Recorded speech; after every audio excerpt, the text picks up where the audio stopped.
Hello everybody and welcome to another episode of Satoshi Samachar. इस हफ्ते हम फिर से लेके आए हैं बहुत सारे news and updates from the space. बहुत सारे economics kind of like cultural end fund issue चल रहा है स्पेस में। सिल्वर गेट एक्सचेंज के बारे में कुछ न्यूज है and there are some new fund on proof of work as usual जो हर महीने में बैक करते रहते हैं, उसके बारे में भी बात करेंगे। Tether fund is back again. Then there are like some interesting topics that we want to talk about. So without any further ado, Vishal, let's just directly jump into it. बिल्कुल। और इस हफ्ते की शुरुआत अगेन करते हैं कुछ interesting charts के साथ। आज का पहला चार्ट है बिटकॉइन स्पाइरल का चार्ट, और ये चार्ट ट्विटर पे घूमते हुए मैंने बहुत बार देखा है एंड आई थॉट कि ये एक इंटरेस्टिंग चार्ट रहेगा दर्शकों के साथ शेयर करने के लिए। इस चार्ट को समझने की कैसे कोशिश करें कि ये जो एक पूरा सर्कल है ना, ये सर्कल है पूरा हैफिंग का, जिसमें रफली 2 लाख या 2,10,000 ब्लॉक्स होते हैं। अगर हम स्टार्ट से लेके 1 क्वार्टर करते हैं तो अराउंड 52,500 ब्लॉक्स हैं, है ना। हाफ तक जाएंगे तो 105,000 ब्लॉक्स हैं, 3/4 तक जाएंगे तो 157,500 ब्लॉक्स हैं। देन ऑब्वियसली जब पूरा सर्कल कंप्लीट करेंगे 2,10,000 ब्लॉक्स कंप्लीट होंगे। तो अगर इस पर्सपेक्टिव में देखने की कोशिश करें तो ये जो एक्स एक्सिस पे है ये प्राइस है, बट ये एक्सपोनेंशियली इंक्रीज कर रहा है, लॉगरिथमिक स्केल में है। तो जो पहले वाला है this is $0.001 which is 1/10 of a cent, और जो सेकंड वाला लाइन है ये दिख नहीं रहा है, ब्लू डॉट्स के पीछे छुपा हुआ है, but this is 1 cent. Third one is 10 cents और 0.1 1/10 of a dollar. Fourth one is $1, fifth is $10। Similarly हर लाइन जो है वो 10 गुना ज्यादा प्राइस इंडिकेट करता है, और ये बिटकॉइन के प्राइस को दर्शा रहा है। जब शुरू में बिटकॉइन का प्राइस स्टार्ट हुआ था तो वो कैसे एक्सपोनेंशियली बढ़ा है within the first halving, almost 4 orders of magnitude बढ़ा था। एंड देन उसी ट्रेंड को ये आगे बढ़ा रहा है। ऑब्वियसली उसी स्केल में आगे नहीं बढ़ रहा, उसी रफ्तार से आगे नहीं बढ़ रहा, बट स्टिल काफी रफ्तार से बढ़ रहा है। जो इसमें नोटिसेबल बात है, जो ये ग्रीन डॉट्स है ये हैफिंग बताते हैं। हाफिंग क्या है जिन दर्शकों को नहीं पता, हर 4 साल के बाद बिटकॉइन का जो ब्लॉक रिवॉर्ड है या ब्लॉक सब्सिडी बोल देते हैं वो हाफ हो जाती है। पहली हैफिंग हुई थी तब तक जो ब्लॉक सब्सिडी थी वो 50 बिटकॉइन की थी, जो कि 2012 तक चली। एंड देन 2016 तक सेकंड हैफिंग तक ब्लॉक सब्सिडी 25 बिटकॉइन रहेगी, फिर 12.5 बिटकॉइन। अब हम जिस ईपॉक में है उसमें 6.25 चल रही है, और ये हैफिंग भी बहुत जल्दी आने वाली है। Next year sometime in the first half of next year next halving होएगा, तो उसके बाद वो 3.125 BTC रह जाएगा जो बिटकॉइन का ब्लॉक सब्सिडी है। तो हैफिंग का मतलब है कि ब्लॉक सब्सिडी हाफ हो रहा है। तो ये ग्रीन डॉट्स ये सिग्निफाई कर रहे हैं, एंड जो ब्लैक डॉट्स हैं जो बिटकॉइन का ऑल टाइम हाईज हैं वो इंडिकेट कर रहे हैं। तो हम देख पा रहे हैं, सिर्फ अगर हम बिल्कुल पहला वाला छोड़ दें जो इपॉक था, उसके बाद से ऑलमोस्ट एवरी टाइम हैफिंग के बाद उसने ऑल टाइम हाई बनाया। ये देखो, ये ग्रीन डॉट है हैफिंग का, उसके बाद ऑल टाइम हाई बना। ये ग्रीन डॉट है, फिर ऑल टाइम हाई बना, फिर नेक्स्ट ग्रीन डॉट है, ऑल टाइम हाई बना। तो ऑल टाइम हाई हमेशा हैफिंग के रफली 1 क्वार्टर बाद बन रहा है। एंड देन बॉटम्स देखो, मार्केट के bottoms, man what are the odds. Red dots हैं जो मार्केट के बॉटम्स को इंडिकेट कर रहा है। तो what are the odds man के सारे रेड डॉट्स जो है वो इसी क्वाड्रेंट में लाए कर रहे हैं, है ना। ये देखो, तो इससे हमें ये पता चलता है कि जो बिटकॉइन का प्राइस है वो बिटकॉइन की डिमांड एंड सप्लाई पे बहुत ज्यादा डिपेंडेंट है, और जो बिटकॉइन की डिमांड एंड सप्लाई और बिटकॉइन की हैफिंग्स पे कितना ज्यादा डिपेंडेंट है। तो इनडायरेक्टली बिटकॉइन का प्राइस हैफिंग्स के साथ कोरिलेट कर रहा है बहुत ही तगड़े सेंस में। चार्ट फाइनली ये दर्शा रहा है कि अभी जब हम नेक्स्ट हाफिंग की तरफ जाएंगे और उससे आगे बढ़ेंगे तो वहां पे हमें काफी प्राइस एप्रिसिएशन देखने को मिल सकता है। ऑल्दो ये सिर्फ एक प्रेडिक्शन है और इसके सही होने की संभावना फ्यूचर ही हमें बताएगा कि कितने % थी, but this is just a generalization जिसको आप रेफर कर सकते हैं फ्यूचर प्राइस प्रेडिक्शन। और एक काफी इंटरेस्टिंग चार्ट है जो काफी बिटकॉइनर्स रेफर करते हैं। Daily day to day trading के लिए आपको तो काम नहीं आएगा, बट ये चार्ट एक fundamental principle of economics bitcoin के एक्सप्लेन करता है। जो भी लोग बिटकॉइन में सेविंग्स बनाना चाह रहे हैं फॉर लॉन्ग टर्म, उन लोगों को समझना बहुत जरूरी है। That is like the concept of halving, why halving matters, why halving is kind of like scheduled shock to the supply of Bitcoin, and that kind of like creates these waves, and एक halving के बाद एक periodically waves आते हैं, and ये chart बहुत अच्छे से वही waves को दिखा रहा है। If history is right and it will not repeat but it will rhyme, and the mechanism of halvings keep happening, so we will keep seeing ऐसे waves एक के बाद एक आते रहेंगे। नए अडॉप्शन वेव आएंगे, उसके साथ नए सप्लाई शॉक आएगा, and adoption wave and supply shocks kind of like come together and creates this insane price rise. But at the same time insane price rise के बाद वो भी आते हैं insane price drop. Price rise के लिए जैसे एक्साइटेड भी होना जरूरी है, प्राइस ड्रॉप के लिए उतना दुखी ना होना भी जरूरी है. So it's all part of the cycle and it's all part of the spiral, and we are just growing and growing and growing in that spiral fashion. और बीच का जो all time high and all time lows, these are basically fluctuations on long enough time period. All of these fluctuations will basically average out, and you will end up like riding this entire big spiral through the moon. Basically there is nothing stopping this spiral from going down. काफी interesting chart है, and this is a very unique way of visualizing price. और कोई asset class के साथ आप ये visualisation नहीं कर सकते, बिकॉज और कोई एसेट क्लास ये हाविंग का प्रॉपर्टी डिस्प्ले नहीं करता. तो इस चार्ट से अगर एक प्रेडिक्शन अगर हम करने की कोशिश करें, और ऑब्वियसली ये प्रेडिक्शन ऐसा हो सकता है कि ट्रू ना हो, बट अगले 1 साल में जब तक हाफिंग होती है तब तक बिटकॉइन का प्राइस स्लाइडली राइज करता रहेगा, और हाफिंग के 6 to 9 मंथ्स के विद इन हम नेक्स्ट बिटकॉइन का ऑल टाइम हाई होता हुआ देख सकते हैं. Within a year and a half Bitcoin का जो प्राइस है वो रैली कर सकता है. दिस इज वन प्रेडिक्शन जो प्रॉब्ली करी जा सकती है इस चार्ट से. Totally okay. Moving on to the next one. और ये चार्ट भी बिटकॉइन की प्राइस के रिलेटेड ही है. एक बैंड बनाया गया है ना, और ये बैंड क्या है, ये बिटकॉइन का प्राइस ओवर वैल्यूड है या अंडर वैल्यूड है, उस चीज को दर्शा रहा है. तो जो ब्लैक वाले पॉइंट्स है अगेन वो ऑल टाइम हाइज है, जो कि हम यहाँ पे देख पा रहे हैं. ये सारे ब्लैक वाले पॉइंट्स है जो फ्रेश ऑल टाइम हाइज बनाए थे बिटकॉइन ने. जो रेड वाले डॉटेड लाइंस है, ये वाला जो बैंड है ये ओवर वैल्यूड टेरिटरी दिखा रहा है, एंड जो बिल्कुल डार्क वाला ब्लू बैंड है ये अंडर वैल्यू टेरिटरी दिखा रहा है. ये देख पा रहे हैं कि जो अभी भी जो बिटकॉइन का प्राइस चल रहा है ये अंडर वैल्यू टेरिटरी में चल रहा है अंटिल वो ब्लू वाले रेंज में है, एंड देन एक बार वो ब्लू वाले रेंज से बाहर निकल जाएगा तो प्रॉब्ली थोड़ा सा ओवर वैल्यू टेरिटरी में जा सकता है. But still bitcoin price under value territory में चल रहा है और ये अच्छी बाइंग की अपॉर्चुनिटी हो सकती है. The meme is Bitcoin is always undervalued, right? No matter what the price. That's true. Last जो bear market में crash आया था उसके बाद कुछ 13,000 तक गिरा था. That's like extreme undervalued bitcoin. अभी हम लोग वहां से चार्ट में भी वही दिख रहा है, हम लोग वहां से जाके स्टेबिलिटी के लाइक वो मिडिल ग्राउंड के तरफ पहुंचने की कोशिश कर रहा है. पूरा साल भर में तो लो ग्रोथ बरकरार रहेगा. हम लोग इसके बारे में पहले भी बात कर चुके हैं. There will not be like a boom market like जहाँ पे एकदम से सब कुछ बढ़ गया, but this entire year will be a place where the price will slowly creep up going and create the next foundation for the next all time high after the halving.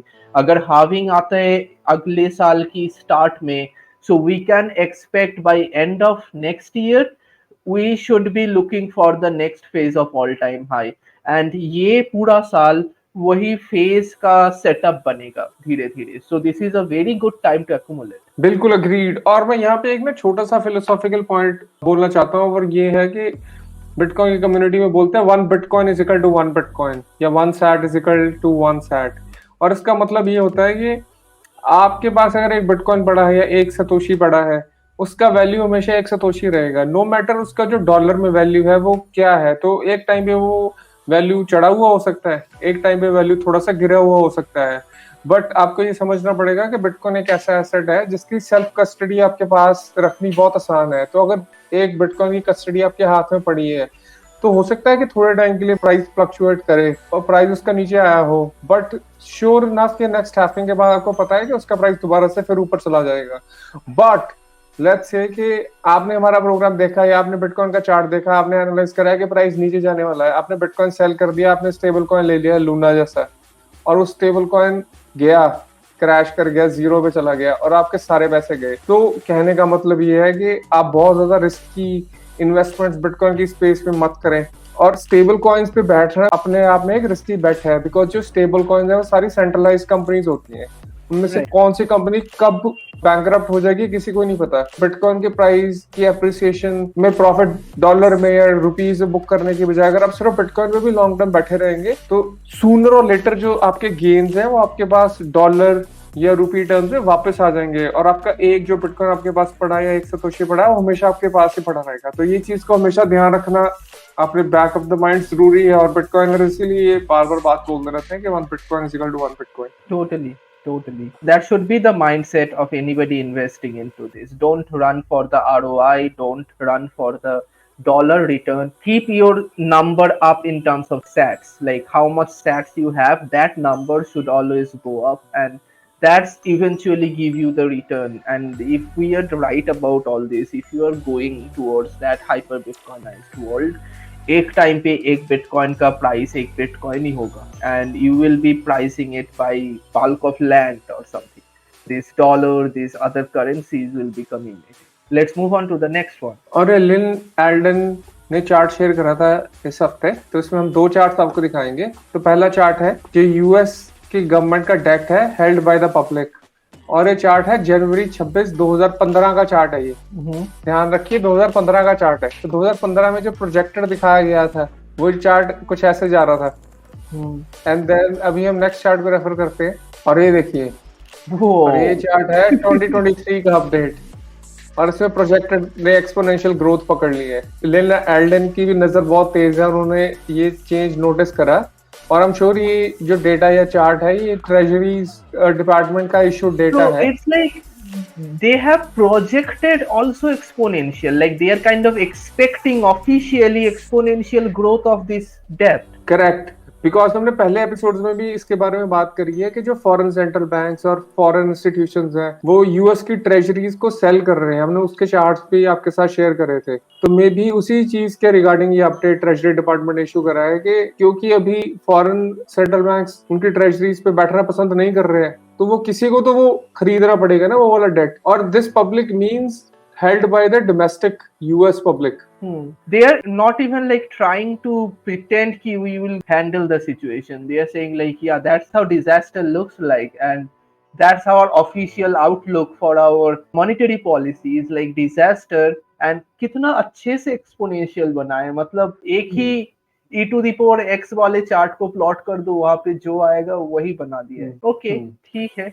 ध्यान देने वाली बात ये है, ये as a percent of the GDP है, तो GDP तो अपने आप में इंक्रीज कर रहा है। दूसरा चीज है जो डॉलर में इन्फ्लेशन है उसकी वजह से जो रियल वैल्यू है नॉट नॉमिनल जीडीपी का वो भी इन्फ्लेटेड है, और उसके ऊपर ये तीसरा लेवल डेरिवेटिव आ गया कि यू गेट द पॉइंट है ना, ये परसेंटेज ऑफ जीडीपी वो भी एक्सपोनेंशियली इंक्रीज कर रहा है। बॉटम लेयर जो करेंसी का डॉलर का लेयर है उसका तो पूछिए मत कि किस रेट पे ग्रो हो सकता है आने वाले कुछ डेकेड्स में। ये चार्ट हमें ये दिखा रहा है। तो अगर आप एक समझदार इन्वेस्टर हैं तो आप समझ पाएंगे कि इसका क्या मतलब है इस चार्ट का, और आपने अपनी इन्वेस्टमेंट्स किस हिसाब से करनी। Totally moving on. और ये चार्ट इस हफ्ते रितेश जैन ने शेयर करा था ट्विटर पे, और मुझे लगा कि चार्ट काफी इंटरेस्टिंग है और हमें दर्शकों के साथ शेयर करना चाहिए। ये इमर्जिंग मार्केट करेंसीज की स्ट्रेंथ दिखा रहा है in terms of gold.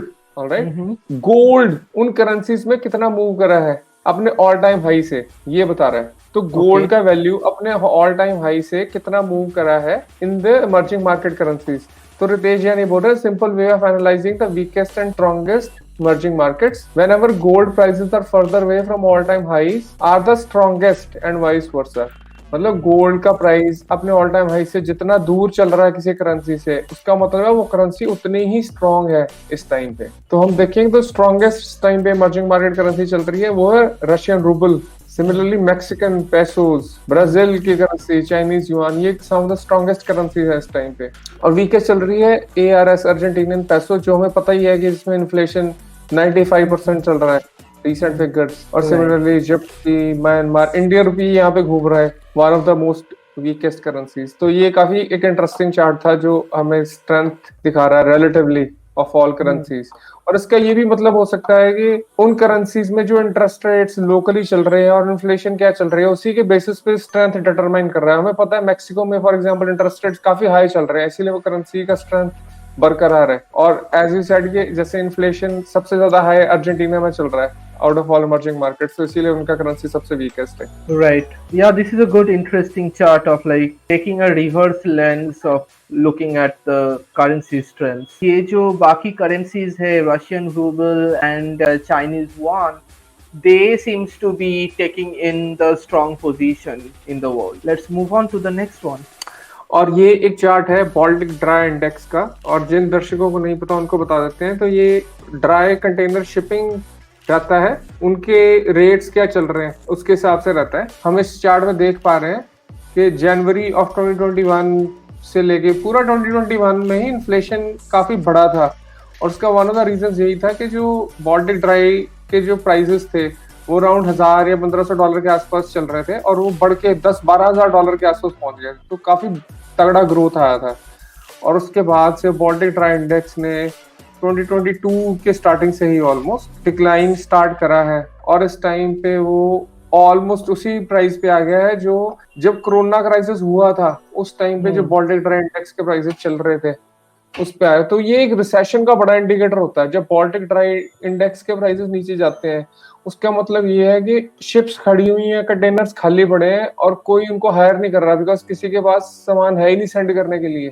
Okay. और क्यों नहीं है? बिकॉज डिमांड ही नहीं है उस सामान की। लोग अमेजोन पे, ईबे पे सामान कम ऑर्डर कर रहे हैं, और सबसे ज्यादा तो लोड चाइना से शिप्स भर भर के जो यूएस में जाती हैं, और अलीबाबा और अमेजोन जैसी कंपनीज पे जो बिलियंस ऑफ डॉलर्स के प्रोडक्ट्स ऑर्डर होते हैं वही रहता है। तो रिसेंटली हमने देखा है कि रिसेशन की वजह से ये डिमांड बिल्कुल नेग्लिजिबल हो चुकी है, एंड दैट्स द रीजन ये बाल्टिक ड्राई इंडेक्स बिल्कुल नीचे जा चुका है। समझने वाली बात है कि 2020 के टाइम पे जब लॉकडाउन चल रहे थे तो सब चीजें बंद पड़ी थी। उस टाइम पे भी ऑलमोस्ट जितना लो चल रहा था कि जितना लो है अभी बाल्टिक ड्राई का, तो अभी तो कोई लॉकडाउन भी नहीं है, अभी तो आप कहीं पे मूव भी कर सकते हो, एनीथिंग कैन गो, कोई भी ट्रक, कोई भी डिलीवरी कहीं पे भी कर सकता है। समझ रहे 82% अपने 2021 वाले पीक से गिरा है, तो इसका मतलब डिमांड इकोनॉमी बिल्कुल खत्म हो चुकी है, और ये नॉमिनल वैल्यूज यहाँ पे भी दिखाई गई हैं। तो मार्च ऑफ 2020 में बाल्टिक ड्राई इंडेक्स बिल्कुल कोरोना क्राइसिस स्टार्ट हुआ था, अराउंड $1300 थी, और एक टाइम पे बढ़ के $11100 पे चली गई थी सितंबर ऑफ 21 में, और उससे गिर के ये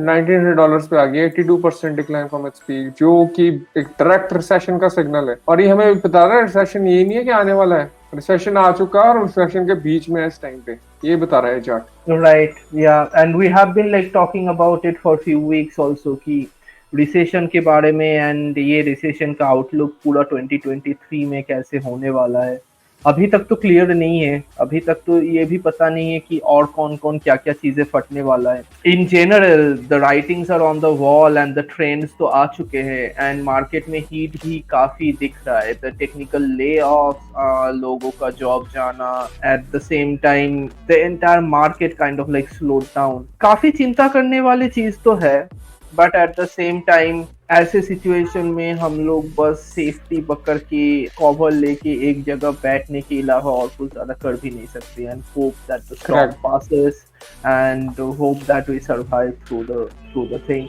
But our only good hope at this time is like we can just keep stacking sats as this is going along, and by the end of this entire storm market का क्या होगा वो तो फेड को ही मालूम है, but at least हम लोगों का क्या होगा that is on our hand. Correct, keep stacking sats. और उसी के रिगार्डिंग हमारा नेक्स्ट चार्ट है, माइकल सेलर ने शेयर करा है, माइक्रो स्ट्रैटेजी के फाउंडर जो है, और उन्होंने दिखाया कि Bitcoin as a store of value कैसे एक्ट करता है, और over the time Bitcoin, S&P 500, US real estate, gold, US dollar और बाकी कुछ करेंसीज के कंपैरेटिव कैसे परफॉर्म करता है।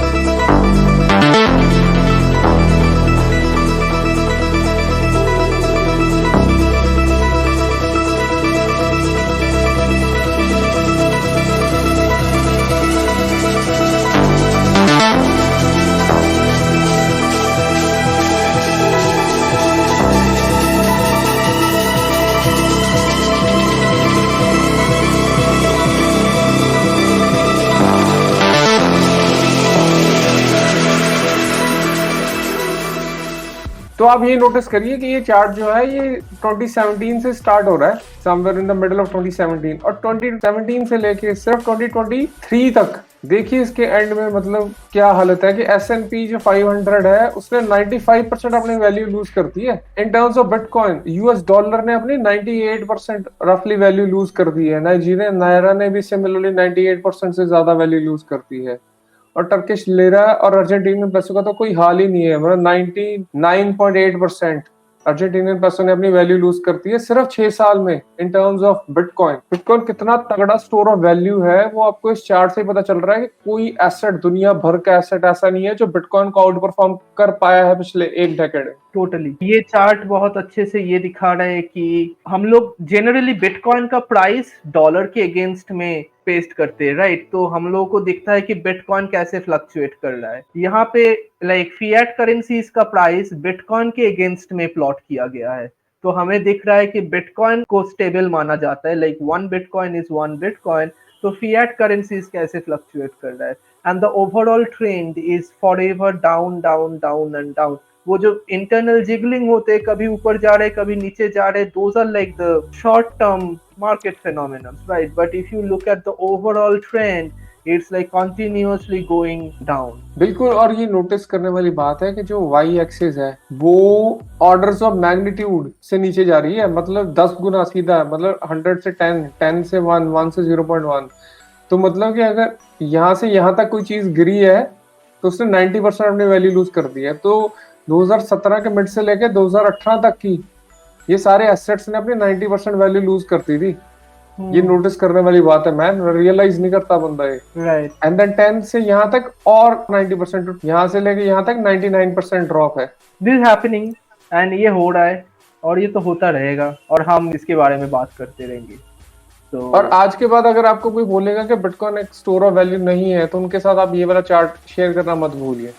टोटली मूविंग ऑन, और आज का फाइनल चार्ट है स्विस सिल्वरगेट कैपिटल कॉर्पोरेशन करके एक बैंक है जो यूएस में एक क्रिप्टो का one of the most used banks था। उसका शेयर प्राइस है, उसका चार्ट दिखाया गया है। इसका शेयर प्राइस ऑलमोस्ट 5 या 10 डॉलर के अराउंड घूम रहा था, $7.63 2020 में जब कोरोना क्राइसिस हुआ था। उसके बाद हमें पता है कि बिटकॉइन के प्राइस में एक रैली आई थी, उसी के साथ क्रिप्टो के रिलेटेड जो बैंक्स थे उनके शेयर प्राइस भी बढ़े थे। तो ये $7 से बढ़ के $222 चला गया था एक टाइम पे, जो ये पूरा पीक ही दर्शा रहा है कि नवंबर ऑफ 2021 पीक था बिटकॉइन का। और उसके बाद से जो ये प्राइस गिरना शुरू हुआ है और ये गिर के $5 में वापस आ गया है। और उसके पीछे का रीजन क्या है कि जो सिल्वरगेट बैंक है वो FTX वाले डिबैकल में इन्वॉल्व था।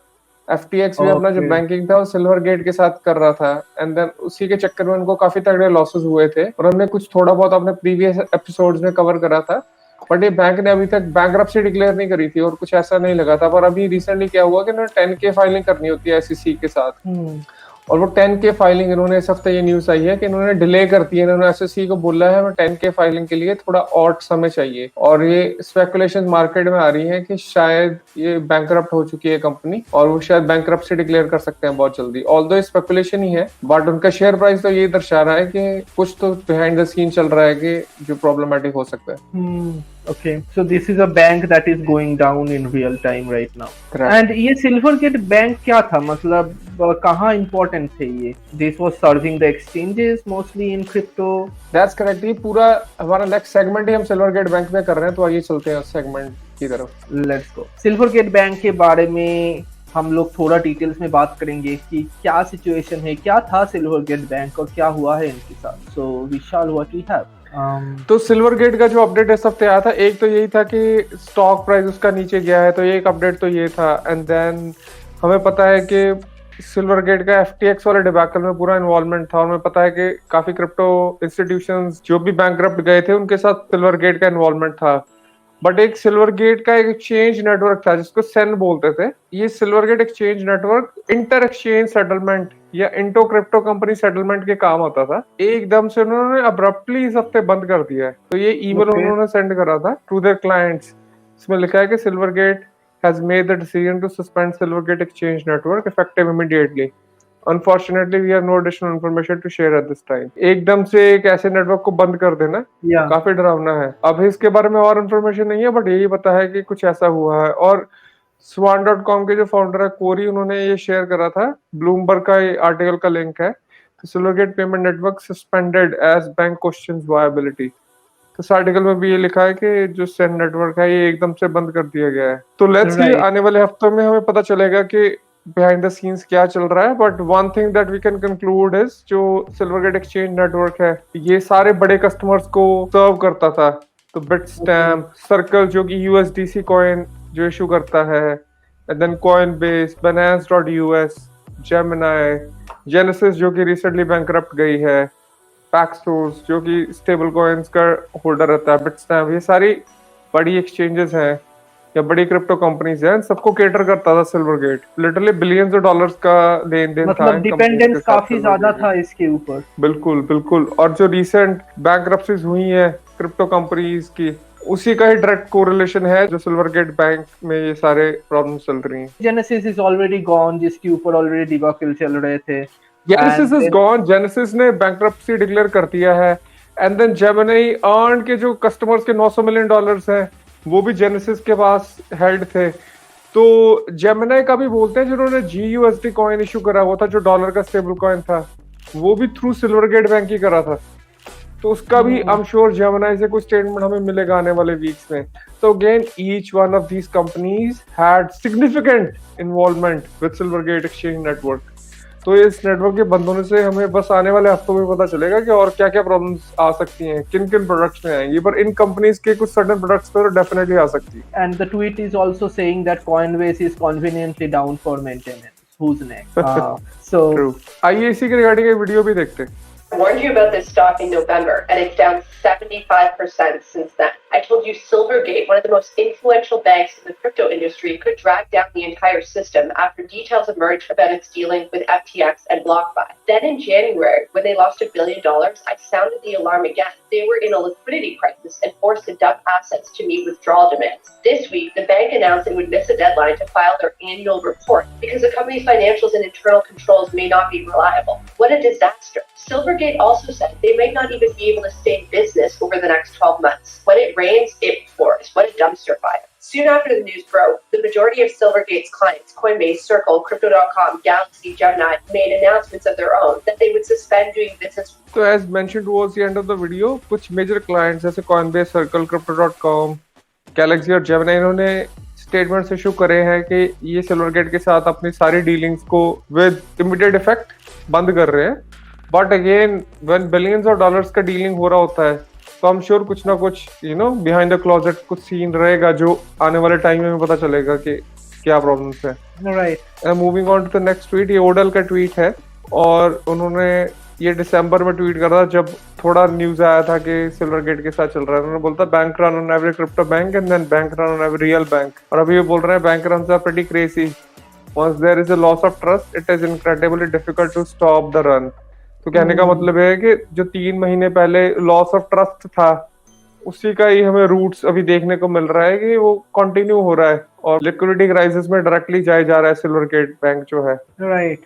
एंड ये कॉन्फिडेंस जब ब्रेक करते, so that is like the basis of our entire monetary systems of the modern world is confidence. अगर कॉन्फिडेंस ब्रेक हो जाते तो बैंकिंग सिस्टम उस तरह से और काम नहीं कर पाते। हम लोग लेबनान में भी देख रहे हैं कि कैसे वहां पे लोगों का कॉन्फिडेंस ब्रेक हो गया है and they are like coming and destroying the bank. Nigeria में भी सेम, ये 2009-2008 में भी हुआ था। The same kind of bank run happened and everybody runs for their money and nobody wants to keep a trusted custodian. Nick Szabo का एक quote था कि trusted third parties are security holes. Banks are by definition trusted third parties, and without that notion of trust, they cannot work. And once that trust goes away, their entire business model falls down. So वही हो रहा है यहाँ पे। Correct. और एक सैमसन माओ का tweet है, इसे बोल रहे हैं कि Silvergate going down and exchanges losing their banking doesn't impact bitcoin. The collapse of the fiat banking for exchanges will just mean buying trading goes P2P. Just like in China, there's still a robust P2P trading ecosystem with exchanges gone.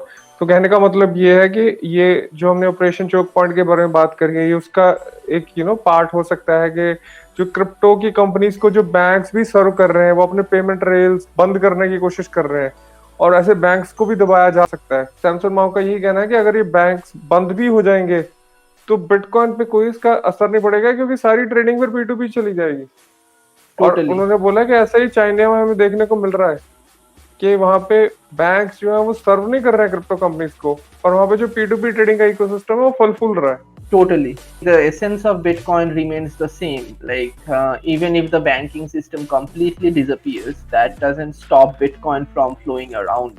And that's the important part of Bitcoin. Bitcoin important and interesting इस वजह से है कि ये systematic collapses जहाँ जहाँ आ सकता है फॉर वट एवर रीजन, किसी का बैड मैनेजमेंट हो सकता है, कोई गवर्नमेंट का बैड पॉलिसी हो सकता है, बिटकॉइन का इंटरेक्शन एंड बिटकॉइन का economic flow is completely immune and outside of that purview. तो इस वजह से Bitcoin is like this ultimate life-saving boat at this point. It's kind of like Titanic डूब रहा है और हम सबको दिख रहा है कि Titanic डूब रहा है, but लाइफ बोट कुछ था नहीं इससे पहले. अगर Titanic डूब रहा था तो आपको Titanic के साथ ही डूबना था. बट अभी फॉर द फर्स्ट टाइम एक लाइफ बोट आया है जिसको लेके we can move on and build a better future for ourselves even when future for the system doesn't look very bright, right? So there is a decoupling happening between the consequences on that you are facing in your life and the consequences that the system is facing. इससे पहले ये एकदम coupled था. अगर system टूट जाता है, आपकी सारे savings खत्म, आपके सारे career खत्म, आपके सारे future prospect खत्म. But अभी that's not the case anymore, and that's a very big hope that the world needs right now. बिल्कुल. Moving on to the next one, which is some FUDs.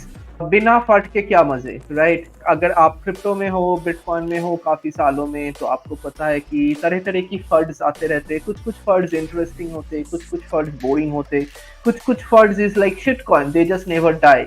तो ऐसे ही कुछ funds के बारे में हम बात करेंगे आज. पहला फंड ये है MIT technology review. Ethereum switch to proof of stake reduces its direct energy consumption by 99%. There's no technical obstacle preventing Bitcoin from doing the same thing, just a social one. Quote tweet of this by Tour Demister is like exactly on the point. Cuba's switch to communism reduced its energy consumption by 90%. No technical obstacles prevent us doing the same. ये fund का interesting point ये है कि ये fund आने लगा है कुछ 1-1.5 साल पहले, जहां पे एक इनिशिएटिव बना था चेंज द कोड. ये लोग आके बोलने लगे कि बिटकॉइन का प्रूफ ऑफ वर्क का जो माइनिंग है उसमें बहुत सारे एनर्जी एक्सपेंड होता है. बिकॉज एनर्जी एक्सपेंड होते हैं, वो ESG, एनवायरमेंट और ये सब नैरेटिव्स के वजह से वो अच्छे नहीं है. On the other hand, Ethereum और इन crypto world there is another mechanism of consensus called proof of stake, जिसमें कोई एनर्जी नहीं लगता. So naturally they concluded कि proof of stake is better because it doesn't cost energy, proof of work is bad because it costs energy. In order for Bitcoin to be adopted as a global currency, अगर वहां तक Bitcoin को पहुंचना है तो Bitcoin को अपना proof of work change करके proof of stake में जाना पड़ेगा. एंड बहुत सारे crypto companies, I think Ripple भी उसका पार्ट था, they came up and put in a big amount of fund in a campaign कि बिटकॉइन का कोड चेंज करके उसको प्रूफ ऑफ वर्क से प्रूफ ऑफ स्टेक में लेके आना जा सकता है. बट इसके ऊपर लाइक बहुत सारे टेक्निकल रीजन है why that is like the stupidest thing to do. Major reason is like without the energy you cannot actually maintain decentralization. Decentralization fundamentally requires a cost. वो cost को आप कोई computer system, आप कोई algorithm, आप कोई software बना के रिडंडेंट नहीं कर सकते, एलिमिनेट नहीं कर सकते. वो कॉस्ट को देना पड़ेगा. विदाउट दैट ये डिजिटल करेंसी का रियलिटी से जो पेग होते हैं, जिसके वजह से ये रियल बनता है, जिसके वजह से इसका स्कैर्सिटी रियल बनता है, is directly coming from energy is hard to produce. अगर एनर्जी इजीली प्रोड्यूस्ड होता, अगर हमारे पास इनफाइनाइट एनर्जी होता, तो डिजिटल स्कैर्सिटी भी नहीं बन पाता. सो ये दो पॉइंट एक साथ बहुत इंटरलिंक्ड है. I am very disappointed to see MIT gone into the same route, क्योंकि इसके पीछे ऑलरेडी एक coordinated crypto market initiative and narrative था, जो कुछ लोग पुश कर रहे थे, उसके पीछे रिसोर्सेज था. कोड तो कोई भी चेंज कर सकता है, बट यहाँ पे प्रॉब्लम ये है बिटकॉइन में कि कोड अगर चेंज कर देते हैं, अगर बाकी लोग एक्सेप्ट नहीं करते वो कोड को, then that change is not effective. So that's the game of consensus in Bitcoin. So they have been talking about it, but they haven't been able to like do anything meaningful, and nobody will be ever be able to do anything meaningful on like changing Bitcoin from proof of work to proof of stake. वो नहीं होने वाला है, but this kind of FUD comes every now and then and gives us the talking point of explaining again and having the conversation again कि why proof of work is important and why Bitcoin क्यों proof of work पे ही होना पड़ेगा, इसके अलावा और कोई option. तो आई वाज गोना से कि जो MIT है, जिन दर्शकों को नहीं पता, मैसाचुसेट्स इंस्टीट्यूट ऑफ टेक्नोलॉजी, वो भी one of the most premiere institutes हैं, यूनिवर्सिटीज है जो यूएस में बेस्ड है, और ये रोबोटिक्स और कंप्यूटर साइंस के फील्ड में दुनिया की नंबर 1 यूनिवर्सिटी मानी जाती है। इतनी भयंकर बढ़िया यूनिवर्सिटीज में जो कंटेंट निकल के आ रहा है वो इतना मतलब घटिया और वाहियात है, टेक्निकली इनकरेक्ट है। तो ये मतलब अपने आप में दर्शा रहा है कि हम किस स्थिति में पहुंच चुके हैं कि प्रोपोगेंडा फैलाने का जो माध्यम उसके लिए यूनिवर्सिटीज को भी यूज करा जा रहा है और वो टेक्निकली इनकरेक्ट चीजें फैलाई जा रही है। और आइए देखते हैं कुछ कमेंट्स जो हमसे स्मार्ट कुछ लोग हैं जिन्होंने दिए हैं कि क्यों ये गलत है। This is absurd. MIT should be ashamed of this pseudo-scientific propaganda piece. Bitcoin's priority is security and decentralization. That is only possible on proof of work system. It's one of the most important piece of the actual innovation brought by the Bitcoin protocol. Exactly. मतलब proof of stake में ऐसे बहुत सारे papers है, ऐसे बहुत सारे arguments है, ऐसे बहुत सारे अंडरस्टैंडिंग भी है कि it will eventually become this centralised cohort. एक कोहॉर्ट के पास ये सारे स्टेक आके इकट्ठा होगा, उसका गेम थियरी वही डिक्टेट करता है। अगर वही सिस्टम हम रिक्रिएट कर रहे हैं तो क्या हुआ इनोवेशन, क्या हुआ मतलब इतने सारे चीजों के करने की। The only point of innovation of Bitcoin was creating digital scarcity, and the brilliance of Satoshi Nakamoto was figuring out how to create digital scarcity by pegging a digital token with a unit of energy in the external world. And ये दोनों के बीच का जब link बना तभी जाके वो sweet spot तैयार हुआ जहां बोला जाता है बिटकॉइन इज रेवोल्यूशनरी। वो स्वीट स्पॉट के अलावा बिटकॉइन में और कुछ रेवोल्यूशनरी है नहीं, nothing new, no new technology has been created, no new math has been created, no new code has been created, everything was existing ideas. He just made the link between digital item and pieces of energy, and वहीं से वो physical reality में energy का जो scarcity है, energy का जो hardness है, वो hardness को digital realm में translate करके लेके आया। यही पॉइंट को अगर हम नलिफाई कर देते हैं तो इनोवेशन कुछ बचता नहीं है, and that has been the point. इसके ऊपर बहुत सालों से बिटकॉइन डेवलपमेंट कम्युनिटी में भी, मेलिंग लिस्ट में भी बहुत डिस्कशन हो चुका है, and nobody takes this argument seriously. Bitcoin में जो लोग काम करते हैं वो लोग थक गया है ये आर्ग्यूमेंट से। तरह तरह टाइम में बहुत सारे मेन स्ट्रीम मीडिया से, कभी प्रोपागेंडा पीसेस से, कभी पीछे का बैक एंड कोऑर्डिनेटेड एफर्ट से ये फंड आते रहते हैं। मेन स्ट्रीम मीडिया से जब ऐसा फंड आता है ना तो फिर भी समझ आता है कि उनका तो काम है कि झूठ बोलना और प्रोपागेंडा फैलाना है। जब एक टेक्निकल और साइंटिफिक इंस्टीट्यूट ऐसी पीसेस पब्लिश करता है तो वो सीरियसली अपनी रेपुटेशन के साथ खेल रहे हैं। लोग उनकी रेपुटेशन पे मतलब क्वेश्चन रेज करेंगे फ्यूचर में अगर वो ऐसे टेक्निकली इनकरेक्ट आर्टिकल्स पब्लिश कर रहे हैं। But on the other hand I don't believe कि अभी इस जमाने में खड़ा होके academic institutions and mainstream media, इन दोनों के बीच में कोई अंतर है। They are same. That's true, that's true. and it's basically you have to trace where the money is coming from. MIT एक जगह है जहाँ पे पहला बिटकॉइन क्लब चालू हुआ था दुनिया का।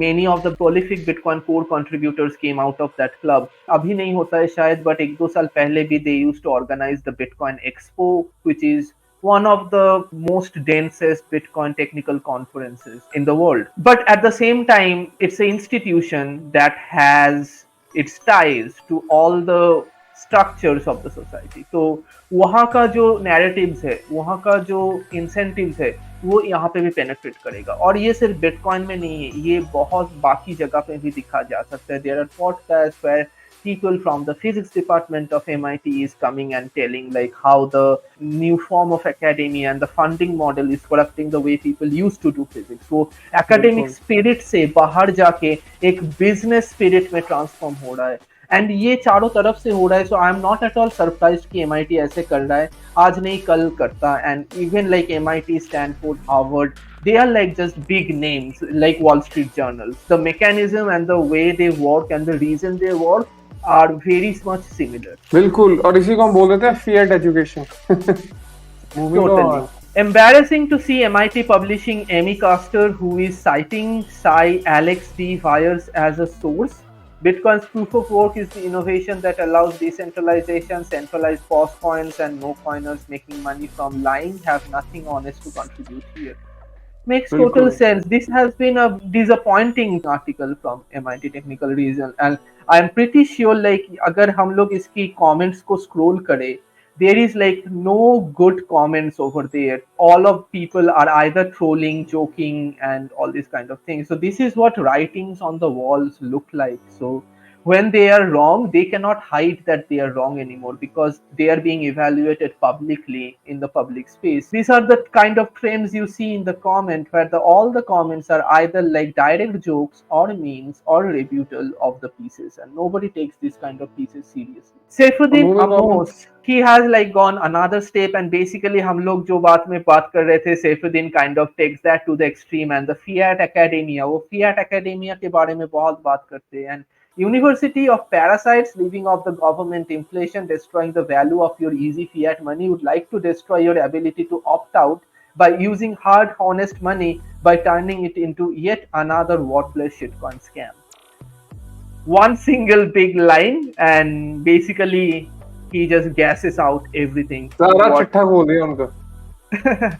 that's what universities are basically. ये लोग most of the time government funding से काम करते हैं, and most of the time यहाँ पे जो लोग काम करते हैं उनके पीछे फंडिंग कहाँ से आ रहे हैं, दैट इज द सोर्स कि वो लोग क्या काम करेंगे. उन लोगों का काम का और कोई डायरेक्शन नहीं होता है, क्योंकि अगर आप इंडिपेंडेंटली सोचने की कोशिश करोगे, if you try to create uncomfortable opinions, if you try to like challenge the status quo, आपका फंडिंग बंद हो जाए.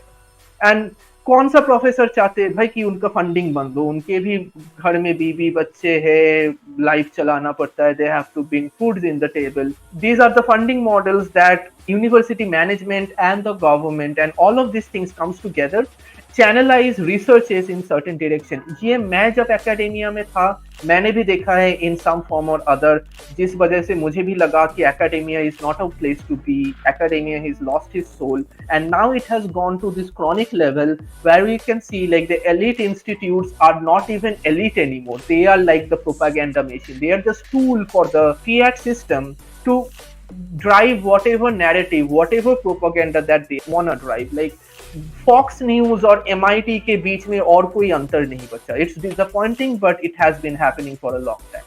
बिल्कुल। Moving on to the next one, ये एक और फंड है जो इस हफ्ते आया है। This is the tether fund. Tether वाला फंड भी ऐसा एक फंड है जो कभी मरता नहीं है. ये 2016-17 से चल रहा है, 2018-19 में आया है, 20-21 में आया है. हर साल कुछ ना कुछ करके कुछ ना कुछ इश्यू लेके ये टेदर फंड आते ही रहते. और ये बार बार आता रहता है, और वन ऑफ द रीजंस है कि टेथर एक ऐसा कंपनी है, ऑल्दो हम अगेन जो डिस्क्लेमर देना चाहेंगे, हम किसी को डिफेंड नहीं कर रहे हैं, हमारा टेथर के साथ कोई पर्सनल एसोसिएशन नहीं है, हमने उनसे कोई पैसा नहीं लिया है. हम ये बोलेंगे कि टेथर भी एक सेंट्रलाइज कंपनी है और कभी at any point in future fail हो सकती है. ठीक है, ये चीजों को ध्यान में रखते हुए, हैविंग सेड दैट, हम ये बोलना चाहेंगे टेथर एक ऐसी कंपनी है जो सस्टेन कर पाई है over the last few years, और ये पहली कंपनी थी जिसने यूएस डॉलर का एक स्टेबल कॉइन इशू करा था, यूएसडीटी, जो कि ओमनी करके एक चेन थी उसके ऊपर इशू हुआ था, और ये काफी कैच ऑन करा था. शुरू में बिटफिनेक्स और पोलोनियक्स करके एक्सचेंजेस होती थी बैक इन द डे, उन पे लिस्ट हुआ था, एंड देन तब तो उस पर बहुत ही थोड़ा वॉल्यूम होता था. दिन का अगर 1-2 लाख डॉलर का वॉल्यूम भी मिलता था तो हमें लगता था कि बहुत वॉल्यूम आ गया आज. अभी तो hundreds of million billions of dollars का वॉल्यूम डेली ट्रेड होता है इसका. टेथर भी हमें पता है कि इस पे कुछ रेगुलेटरी इश्यूज हुए थे, इन्होंने फाइन्स वगैरह भी भरे हैं, बट देन आई थिंक इनके ऑफिसेस आई थिंक शायद हांगकांग या समवेयर इन द एशिया थे, फिर दे मूव टू स्विट्जरलैंड, और ऐसे ही उन्होंने मतलब काफी इंस्टीट्यूशंस के साथ टाई अप करके अपना जो स्टेबल कॉइन का पैग है उसको मेंटेन करा हुआ है by keeping certain amount of dollars in their bank account. और उन्होंने कुछ रेगुलेटरी जो अपनी फाइलिंग्स थी उसमें ये भी दिखाया था कि उनके पास सर्टेन अमाउंट ऑफ ट्रेजरीज भी पड़े होते हैं.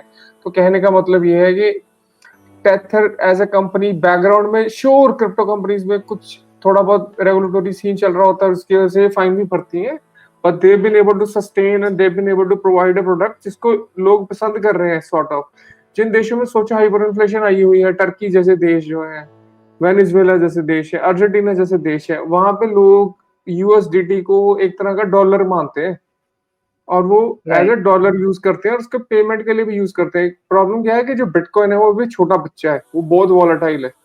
ओवर अ ईयर और टू बिटकॉइन का प्राइस है 60-70% कई बार ऐसे करेक्ट हो जाता है ना। तो अगर आप बिटकॉइन को as a medium exchange use कर रहे हो तो साल की शुरुआत में आपकी जो वैल्यू है आपकी होल्डिंग्स की बहुत ज्यादा हो सकती है। Towards the end of the year जब बिटकॉइन क्रैश अगर हो गया तो उसकी वैल्यू कम हो जाती है। तो एक डेवलपिंग नेशन में लोग उसको अफोर्ड नहीं कर पाते, जिन्होंने अपना खाना पीना लेना है उससे, है ना, राइट अपने normal day to day expenses के लिए उन्होंने करना है, तो वो कुछ अमाउंट उसमें से है वो डॉलर में रखना पसंद करते हैं, क्योंकि डॉलर जो है इन्फ्लेट तो हो रहा है पर उनकी लोकल राइट करेंसी से काफी कम इन्फ्लेट हो रहा होता है। तो क्योंकि डॉलर वाइडली अवेलेबल नहीं है पूरी दुनिया में, है ना, आप डॉलर का बैंक अकाउंट तो आपको नहीं मिलता ना इंडिया में या वेनेजुएला में, तो आप यूएसडीटी एक ऐसा स्टेबल कॉइन है जो आपको वो सर्विस ऑफर करता है। तो आपको ये समझना पड़ेगा जो करेंसी होती है ना वो एक तरह का स्विच होता है दिमाग में, तो वो स्विच जब ऑन हो जाता है तो जो वेनेजुएला में लोग हैं उनको समझ आ चुकी है कि यूएसडीटी एक डॉलर का रिप्लेसेबल कॉइन है और उसको यूज करने लग गए। तो उसकी जो वैल्यू है ना वो एक्सपोनेंशियली ज्यादा होती है कंपेयर टू अगर उसको डिस्ट्रॉय कर दिया जाए। कहने का मतलब है यूएसडीटी की यूजेबिलिटी इतनी ज्यादा है डेवलपिंग राइट नेशंस में, तो उसको rather than the डिस्ट्रॉय करने kind of में, हाँ, रादर देन डिस्ट्रॉइंग उसको लेट इट बी, और उसको अगर यूज करते रहेंगे तो जो भी लोग, डॉलर भी तो इन्फ्लेट होता है, डॉलर बैंक अकाउंट्स में भी तो इन्फ्लेट होता है, तो यूएसडीटी राइट और तरीका हो सकता है उन लोगों के लिए डॉलर को इन्फ्लेट करने का। तो ये एक थॉट प्रोसेस है जो समझना जरूरी है। Tether as a company exist करती रहेगी प्रॉब्ली आने वाले ईयर्स एंड डेकेड्स में, और इस रीजन की वजह से उसको कभी उड़ाया नहीं जाएगा। बट हैविंग सेड दैट, ऐसी जो फंड है वो मार्केट में इसलिए इशू करी जाती है टाइम एंड अगेन क्योंकि ये फंड पढ़ के लोगों को ये लगता है कि शायद मार्केट कोलैप्स करने वाली है, और जो वीक हैंड्स होते हैं वो अपना बिटकॉइन सेल कर देते हैं मार्केट में, और जिन लोगों को खरीदना होता है बड़े अमाउंट में बिटकॉइन उनके लिए अच्छी अपॉर्चुनिटी मिल जाती है, उनको डिस्काउंट मिल जाता है प्राइसेस पे। तो इसलिए ये राइट टेथर का फंड टाइम टू टाइम आता ही रहता है, ये 4-5-6 बार आ चुका है ओवर द इयर्स, और कई बार तो इतना स्ट्रॉन्ग फंड आता है कि मार्केट सिग्निफिकेंटली करेक्ट भी करता था। मैं 2017-18 में टेथर फंड आता था तो इसके मार्केट करेक्ट ऊपर होता था। रिएक्ट करता था मार्केट, या अभी हाँ, और रिएक्ट नहीं करता है, बट अभी करना बंद कर गया। मार्केट रिएक्ट भी करता था। यस, and तो I इसी think के like रिगार्डिंग Samson Mao का जो tweet है that also is important, like Operation Choke Point can't reach Tether, so it's back to the old tried and tested strategy of FUD. WSJ needs to do better and some other things. So ये जो point है that is kind of like interesting कि Operation Choke Point के बारे में हम लोग भी बात कर रहे थे last 2 हफ्ते से कि there has been a background coordinated effort going on curbing the crypto companies and crypto businesses and unka access to the banking system. But Tether is like outside of the US government purview, and that's why like they cannot go and directly stop them. I'm not sure like what exactly the jurisdiction where Tether. So iske wajah se like Tether is also like one of the most important tools in crypto. तो अगर United States government Tether को बंद करना चाहते and they were like inside their purview or jurisdiction, तो अभी तक वो choke point whatever कुछ ना कुछ बना के ये लोग बंद कर देते इसको. Tether has been like very strategic about what they wanna do and how they wanna do it. The guys behind Tether are like very technical and very sharp. They kind of like keep avoiding and keep being away from this kind of like choke pointing. Like sure they have been like sued, they have been fined for this and that, but they haven't been able to be choked. So that's another thing, and hats off to the Tether team कि इतने सालों में इतने सारे funds and इतने सारे competing stable coins रहते हुए भी Tether is kind of like go to US dollar liquidity in the crypto market. Interesting Indeed. और हम अगेन बोलना चाहेंगे कि हम किसी को एंडोर्स नहीं कर रहे हैं, टेथर को एज ए कंपनी एंडोर्स नहीं कर रहे हैं, हम तो सिर्फ जो फैक्ट्स हैं वो स्टेट करने की कोशिश कर रहे हैं। इसी के साथ देखते हैं नेक्स्ट स्टेप। यही है जो फंड का आर्टिकल इस हफ्ते आया था, तो वॉल स्ट्रीट जर्नल का ये आर्टिकल था, और उन्होंने ये बोला है कि टेथर और बिटफिनेक्स ने फॉल्सिफाइड डॉक्यूमेंट्स यूज करे थे बैंकिंग की सर्विसेज लेने के लिए।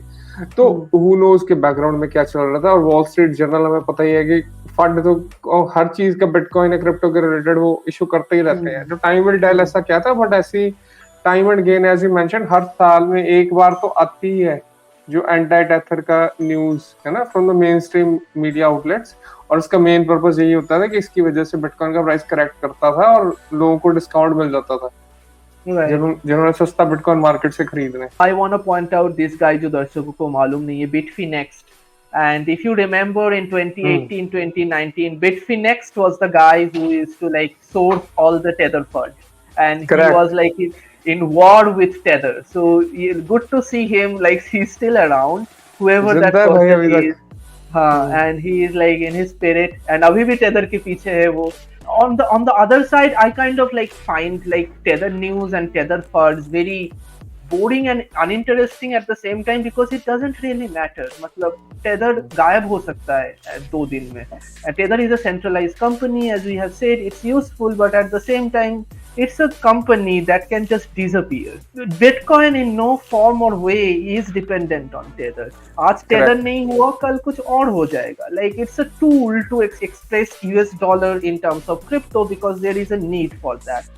It doesn't solve Bitcoin's purpose. It doesn't give the value proposition of Bitcoin. It's not Bitcoin at all. Tether में क्या हो रहा है, उसका क्या फर्ड है, इससे ये बहुत ज्यादा ओवररेटेड लगता है मुझे. Like people pay so much attention to this which is like almost like a trivial thing जिसका कोई बहुत ज्यादा इम्पैक्ट है नहीं. ऐसे बहुत सारे ट्रेडर्स डर जाते हैं कि मार्केट में ट्रेडर का बहुत इन्फ्लुएंस है, तो ट्रेडर में कुछ इनकॉन्फिडेंस आ गया तो मार्केट फ्लक्चुएट कर जाएगा. बट मार्केट ऐसे ही फ्लक्चुएट करते हैं. And if you are a Bitcoin holder and if you are stacking sats in your hardware wallet, none of this things matters to. बिल्कुल. उसी के साथ देखते हैं द नेक्स्ट वाला, that is like the Wall Street article. हम लोग we will put the link of behind of this article in the show note अगर किसी को डिटेल्स में देखना है. So this was the article that says like the new Tether fund, that Tether falsified some documents to get some banking licenses, and Wall Street Journal is like reporting that out, which is cool and which is fun. Maybe they did, maybe they didn't, who knows and who cares. So that's all I have to say about this. Yeah, moving on to the next one. This is a bit of technical, is on LN URL and lightning addresses. So Matt Corallo का एक tweet आया था. Elon URL अगर आप लोग use कर रहे हो to do your lightning transactions and all, and he is kind of suggesting कि block the Iranian, Cuban, North Korean, Russian and Syrian IP addresses so that you don't wittingly accept a payment from user in those countries, not worth jail time or fines. I'm not going to comment on the intention behind this tweet. I'm gonna go with the situation that is happening here. So LNURL is a lightning address providing mechanism कि lightning में हम लोग को हर time payment लेने के लिए invoice generate करना होता है. So if somebody is going to pay you, उसको आपको पिंग करके बोलना पड़ेगा कि भाई एक इनवॉइस जनरेट कर दो so that they can pay that invoice. But what if you are offline, or what if you want to take donations and things like that? For that, LNURL is a way of creating a email like address, जैसे xyz@abc.com. And ऐसे एक lightning address generate कर सकते हैं जो fixed रहेगा and उसके ऊपर वो कॉन्स्टेंटली रियल टाइम में इनवॉइस बनाते रहेंगे.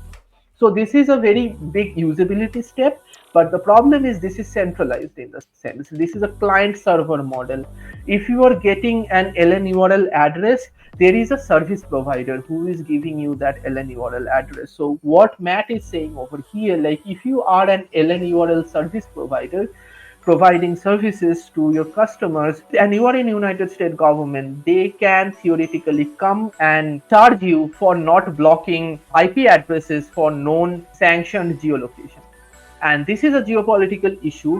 Whether you think it's good or bad, it's immaterial, but this is possible. तो यहाँ पे TDFD का पॉइंट ये था कि urgent message for those looking to set up a PayPal 2.0 #bootlickers. You can call this thing as a bootlicking. You can also call this thing as stating the fact that this is happening. Just because somebody isn't saying that you should not log this IP address as a service provider, that doesn't mean the ACC or the United States government can't come and sue you or like charge you against this. इसके ऊपर the underlying topic वही है कि LNURL सच में useful होना चाहिए क्या, or there is other mechanisms that we can use, for example Bolt 12 which is a competing protocol. So There is a discussion and a tag between Bolt 12 and LNURL that has been going on for a long time. LNURL is easy to use. The trade-off is custody, censorship resistant. Bolt 12 is hard to use. The trade-off is more censorship resistant over there. So that's the situation that is happening on LNURL. हाँ, I was just gonna say कि again कि थोड़ा centralisation वाले जो भी side projects हैं उसका users को खुद ध्यान रखना पड़ेगा कि ऐसे रिस्क उनके साथ एसोसिएटेड रहते हैं। यू आर अ डेव है ना इन दिस स्पेस, ऑल्दो आपका इंटेंशन ऐसा नहीं रहेगा कि आप नहीं चाहोगे कि ऐसे कुछ सेंट्रलाइजेशन वाली है ना चीजें करी जाए, पर अगर आपने LNURL इम्प्लीमेंट करा और यूएस बेस्ड डेव हो तो ऐसी चीजों का आपको प्रिकॉशन लेना पड़ेगा ना। Better be safe than sorry. Like the point is like being aware about where the centralization is happening. Like blockchain doesn't magically solve everything, and if does blockchain use करने से ही decentralization नहीं बन जाती. So that's the thing the devs need to be aware about कि centralization किस point पे बन रहा है. And बहुत सारे Bitcoin and Lightning में भी बहुत सारे ऐसे चीजें होगा and use cases आएंगे and infrastructure बनेंगे which are kind of centralized to semi-centralized to decentralized. सारे स्पेक्ट्रम में बिलोंग करेगा वो. तो इसके ऊपर अवेयर रहना, आप अगर यहाँ पे डेव हो, यहाँ पे काम कर रहे हो, बहुत ज्यादा इंपॉर्टेंट है. Okay, moving on to the next one.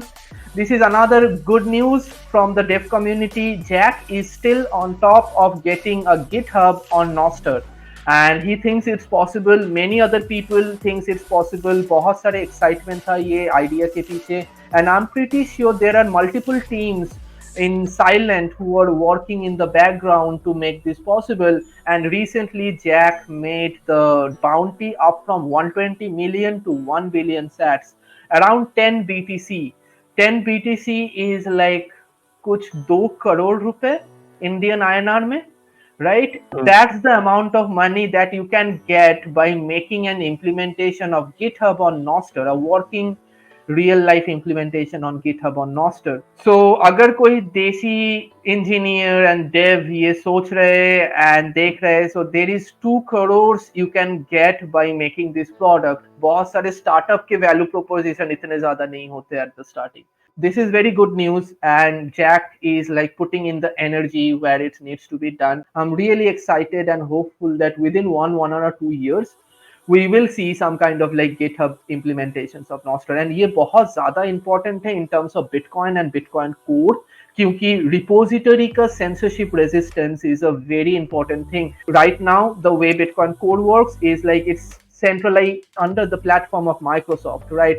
Microsoft has never come and say कि इसको बंद करना पड़ेगा, but Microsoft is a centralized company, GitHub is a centralized platform. कुछ भी situation में political pressure, economic pressure, कुछ भी हो जाए, कहीं भी अगर ऐसे situation बनते हैं, we have to look out for that and trusted third parties are always gonna be security holes. Correct. और इससे हमें ये पता चलता है कि जो नॉस्टर का प्रोटोकॉल है बहुत ही मल्टी फैसेटेड है और इस प्रोटोकॉल को बहुत चीजें बनाने के लिए यूज करा जा सकता है और हमें खुद ही नहीं पता इस पे क्या क्या बन सकता है। राइट। गिट की इम्प्लीमेंटेशन एक टेक्निकली थोड़ी कॉम्प्लेक्स इम्प्लीमेंटेशन है, पर प्रीटी मच नॉस्टर पे करी जा सकती है और उसी का ही ये हम देख रहे हैं इस हफ्ते जो ये आया। ऑल्दो 20 मिलियन सतोशी जो 1.2 BTC है, 1.2 BTC का इन्होंने अवार्ड दिया था बट उसको अप करके उन्होंने 10 बिटकॉइन का कर दिया 1 बिलियन सतोशी। अगर आप डेव हो तो ऑब्वियसली आप इसमें लुकअप कर सकते हो, आपको ऐसा नहीं है कि स्क्रैच से स्टार्ट करने की जरूरत है। You can like talk to the people जो इस पे, आई एम श्योर बहुत सारे लोग होंगे जो इस पे काम करना शुरू कर रहे होंगे and you can team up with them and contribute to the project and आपको नॉस्टर के फंडामेंटल्स के बारे में भी काफी सीखने को मिलेगा। Yes, and it's a surprisingly easy protocol. Like if you have written in the specification of Nostr, it's like dead simple and stupid simple. So very JSON का object है man, that's it. yes, that's it. And yep, so we'll keep an eye on यहाँ पे क्या होते हैं और Nostr के बारे में we'll keep talking about it. बिल्कुल। So moving on to the next thing, El Salvador का कुछ गुड न्यूज। हम लोग एल साल्वाडोर के बिना बात किए हुए वीक खत्म नहीं कर सकते because such a nice country, such a beautiful country and such a vibrant energy that is going on over there. And El Salvador is becoming our new Goa, right? El Salvador has all the elements. It has this new economy, budding economy बन रहा है, crime rate घट रहा है, tourism बढ़ रहा है, at the same time the hardest money से उनका economy चल रहा है, daily day to day activity hardest money से चल रहा है. So all this prosperity is like booming and coming together and like happening in terms of real life. Stacy Harvard का tweet था, El Salvador is freedom country, looking like a damn good country to me. And exactly, like if you haven't been to El Salvador, take a visit. If you are looking for a second base apart from all the draconian country and the shenanigans that's going on over there, El Salvador is turning to be a very promising option. बिल्कुल. And the reason we said Goa is कि culturally भी El Salvador जो है वो गोवा जैसा थोड़ा थोड़ा बन रहा है, बिकॉज गोवा हमें पता है कि इंडिया में थोड़ा रेनेगेड कल्चर रहा है, और यहाँ पे कॉर्पोरेट स्ट्रक्चर वाइज भी हमें पता है कि जैसे फॉर एग्जांपल बैटिंग वगैरह की कंपनीज अलाउड नहीं थी पूरे इंडिया में कहीं पे भी ऑपरेट करना, बट कैसीनोज जो है वो सिर्फ गोवा में उन्होंने अपना शॉप सेटअप करा था, है ना, शिप्स में आके. तो यहाँ पे थोड़ा सा आउट ऑफ बॉक्स थिंकिंग लोग यूज करते हैं ना. एंड सिमिलरली एल सल्वाडोर में भी सिमिलरली हो रहा है कि out of box thinking use करके वहाँ पे एक नई तरह का, है ना, करेंसी को लीगल टेंडर बनाया गया है, जिसकी वजह से वहाँ पे प्रॉस्पेरिटी आ रही है. वहाँ पे बीचेस हैं अच्छी गोवा की तरह ही है, वेदर वाइज भी pretty much गोवा जैसा वेदर ही है. Pretty much it's a Mediterranean climate. It's exactly another Mediterranean climate. And but the good thing over there is like उन लोगों को और sneak in करने की जरूरत नहीं है. They don't have to find loopholes. They don't have to go and fight against the government. The people and the government are coming together and doing it hand in hand. That's the most beautiful part of the whole experience. बिल्कुल. Moving on to the next one. ऐसे पता चल रहा है कि Spain में bitcoin से घर खरीदा जा सकता है. So there are like billboards like that. Buy your house with Bitcoin. Real estate, crypto friendly. So this is something big. Bitcoin makes a ton of sense as a unit of currency at a medium of exchange in real estate deals, because it's going to be a bulk of money, and Bitcoin is going to be one single transaction from one wallet to another wallet that will transfer the entire bulk of money.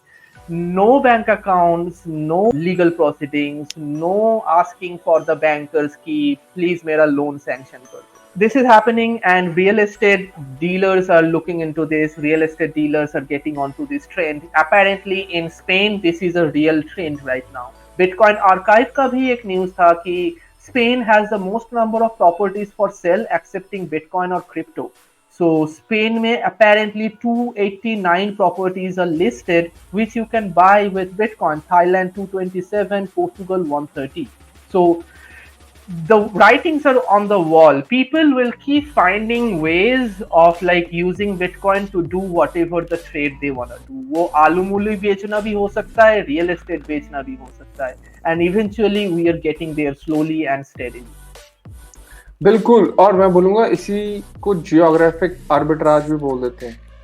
तो हो सकता है कि कुछ ज्यूरिसडिक्शंस जो है वो enter रहे क्रिप्टो पेमेंट्स को लेके, बट दुनिया में हमेशा ऐसी ज्यूरिसडिक्शंस रहेंगी जो फॉरवर्ड थिंकिंग है, जो तरक्की चाहती हैं, प्रोग्रेस चाहती हैं, अपने लोगों का भला चाहती हैं, वो अलाउ करेंगी क्रिप्टो पेमेंट्स. और हम देख पा रहे हैं कि पिछले कुछ साल से ही चल रहा है इन देशों में, थाईलैंड और स्पेन में. मैं पिछले कुछ साल से नोटिस कर रहा हूँ कि वहाँ पे रियल एस्टेट की डील चल रही है. बहुत सारी वेबसाइट्स हैं हर कंट्री में, और वहाँ पे जाके आप डील्स को स्क्रॉल कर सकते हो, एंड देन आप you can be a resident of any country man, and you can just पे इन bitcoin, by the property and go visit.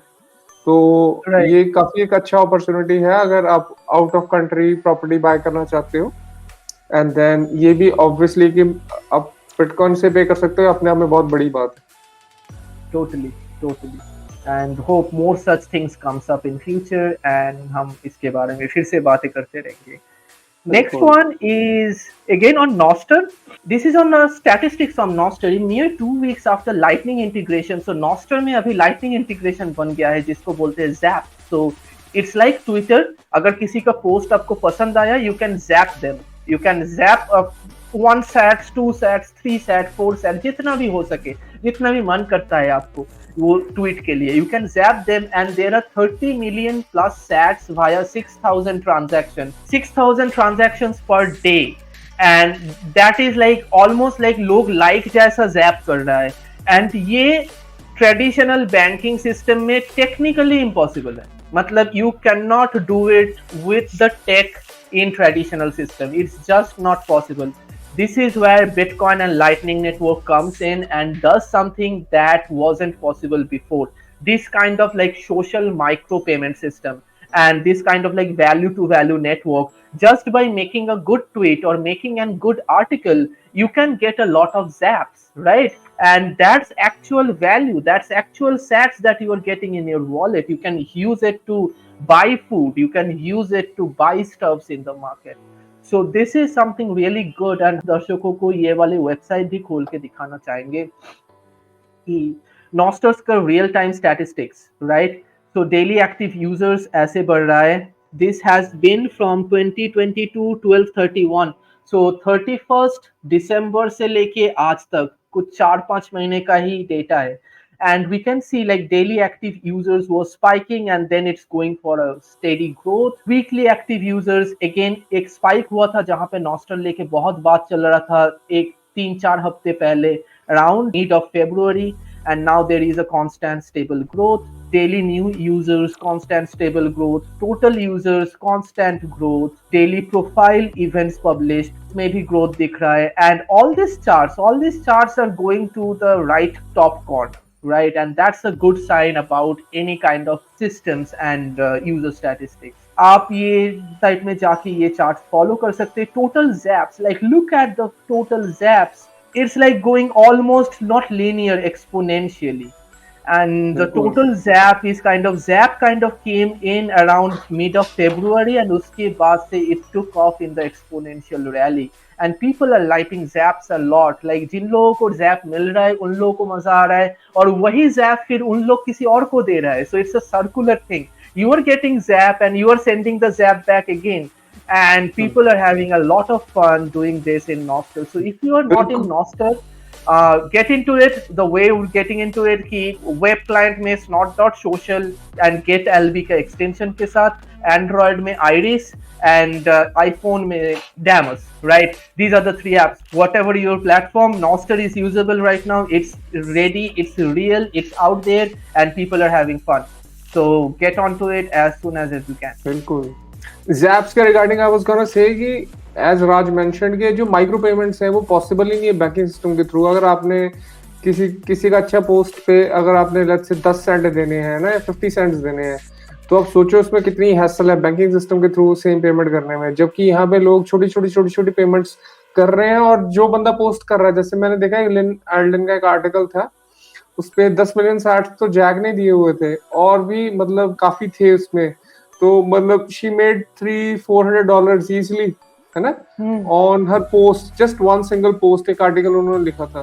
तो ये एक तरह का कंटेंट मोनेटाइजेशन का एक नया रियाल्म खुल चुका है ये, कि आपको एडवर्टाइजमेंट की जरूरत नहीं है. आप आर्टिकल लिखो, आर्टिकल पोस्ट करो, और आपको लोगों को आर्टिकल पसंद है, $200-400 आपको वैसे ही मिल रहे हैं जैप्स में ही. तो this is a new worm hole opening up, और ज्यादातर लोगों को इसके बारे में बिल्कुल भी कोई जानकारी नहीं है. तो अगर आप सिर्फ ये सुन पा रहे हो, आप सिर्फ नॉस्टर पे कंटेंट क्रिएट करके ही बहुत पैसा बना सकते हो man. Yes, and Indian content creators, if you are listening to this, get onto Nostr and get onto this new form of digital economy. No other system can provide you. And YouTube ये monetize करने की कोशिश करता है. In fact Twitter भी करने की कोशिश किया था through via their tipping services into via Cash App, right? But वहाँ पे भी problem ये है कि like you have to be a customer of Cash App to avail that service. अगर आप नाइजीरिया में बैठे हो, आप कैसे करोगे? नहीं कर सकते. And that's why like in traditional system you will always face the boundaries, and जहाँ पे boundaries आएगा ऐसे fluent micro transaction कभी बन नहीं पाएगा.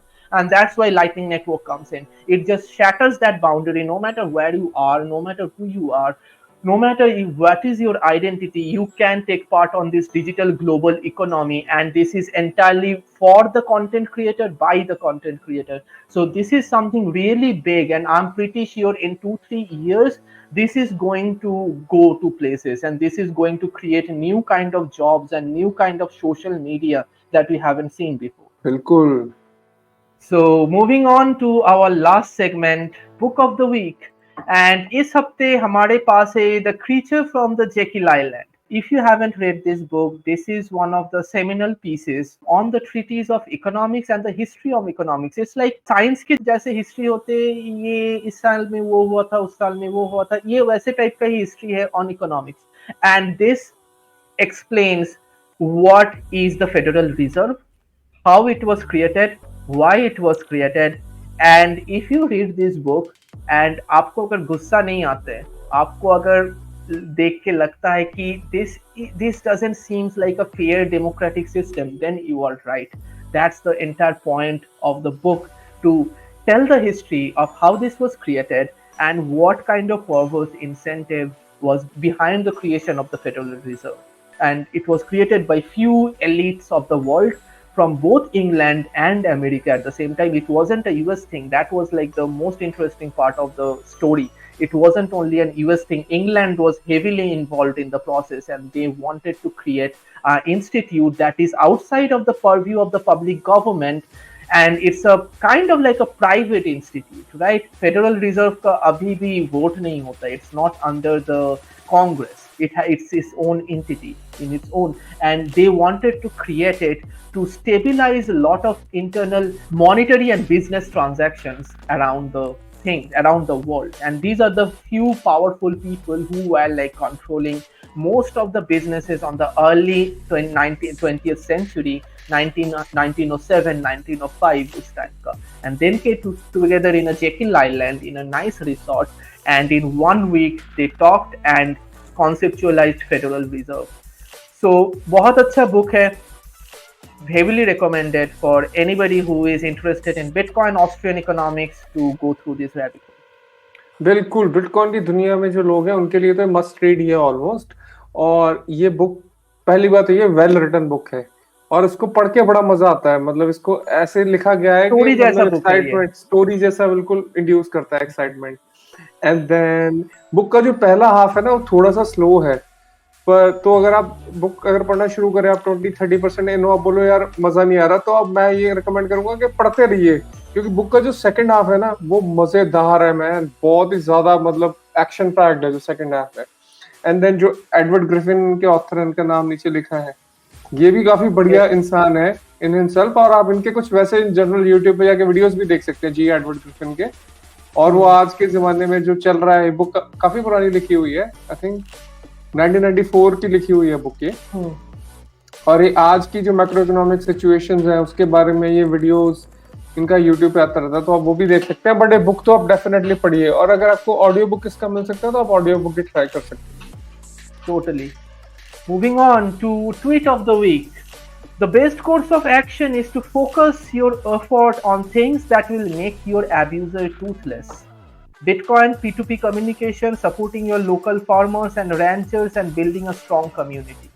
And of course, this is a very important philosophical idea behind Bitcoin. मतलब technical economics ये सब कुछ होने के बाद भी the philosophical idea behind all these things is like operation is going on everywhere around the world, and you can't actually fight oppression. Lots of people have tried it. 2008, 2009, Occupy Wall Street and many other different kind of project happens in order to like fight the oppression.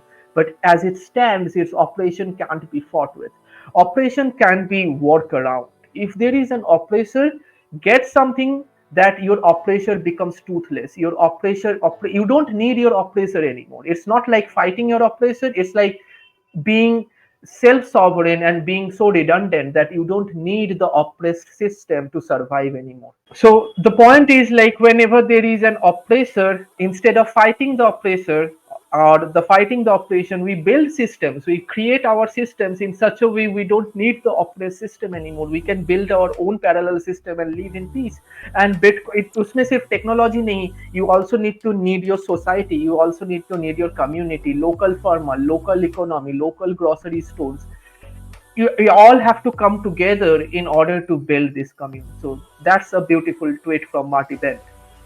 बिल्कुल, और bitcoiners इन सारी issues को लेके काफी personally बातें करते रहते हैं, और बिटकॉइन आपको एक मॉनेटरी लेयर देता है, सॉवरेन है ना। And then P2P communications, encrypted networks को यूज करके, फॉर एग्जांपल टॉर को यूज करके आप नॉस्टर का प्रोफाइल बना के आप कुछ भी कम्युनिकेट कर सकते हो पूरी दुनिया में, है ना। And you can stay behind a hidden profile और nobody knows who you are, और अपने मन की बात कह सकते हो। सिमिलरली आप अपने लोकल फार्मर्स को सपोर्ट करके अपने खाने को प्रोक्योर कर सकते हो। आपको किसी बड़ी कंपनी के है ना खाने पे रिलाई नहीं करना पड़ेगा, जिसमें पता ही है हमें बहुत सारे केमिकल्स वगैरह मिले होते हैं।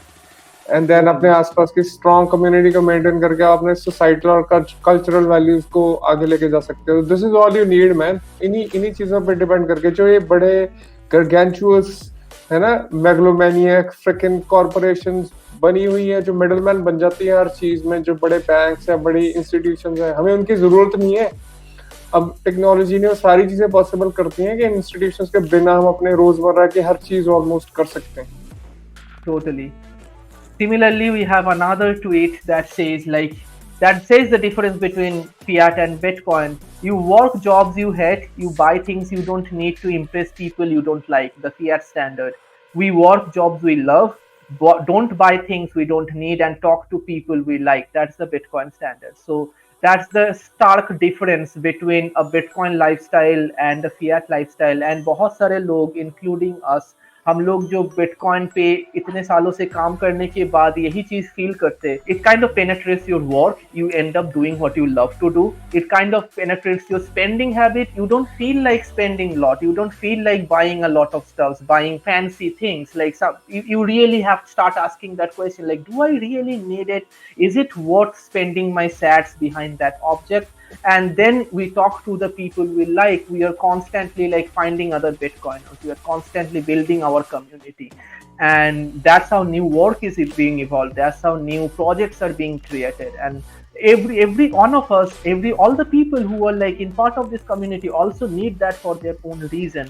So it all kinds of fit together, come together, and gives a very nice financial, lifestyle, and professional liberation to individuals, whoever like touches the Bitcoin. बिल्कुल. और हम लोग भी यार वो जो पुरानी फिएट वाली दुनिया है, उसी में एक टाइम पे जॉब्स करते थे.